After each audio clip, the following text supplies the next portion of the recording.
Breaking news Bangladesh Dhapa খবর বলছি আমি সর্বনাশ আপা। প্রথমেই শিরোনাম।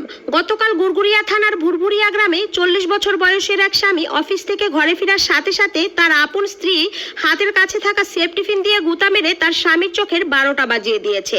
ব্যাপারটা ভুয়া সিআইডি দিয়ে তদন্ত করে জানা যায় যে স্বামী বেটার নজর ভালো না, তাই স্ত্রী আর তার স্বামীর চোখ সহ্য করতে পারলো না। এদিকে আরো জানা যায় যে ঝামেলা শহরের চরিত্রহীন গ্রামে 6 দিন খাবার না দিয়ে খাটের নিচে বেঁধে রেখেছে 3 বাচ্চার মা এক সুন্দরী নারী তার বাচ্চাদের আপন বাবাকে। ঘটনাস্থলে ভুয়া পুলিশ পৌঁছালে স্ত্রী পুলিশের হাতে তুলে দেয় জলযন্ত্র প্রমাণ। স্বামী তার ফেসবুকে ফ্রেন্ড লিস্টে রেখেছেন 11 জন নারী এবং অস্বীকার করেছেন নিজের স্ত্রীকে ফেসবুকে নিজেকে সিঙ্গেল দাবি করে।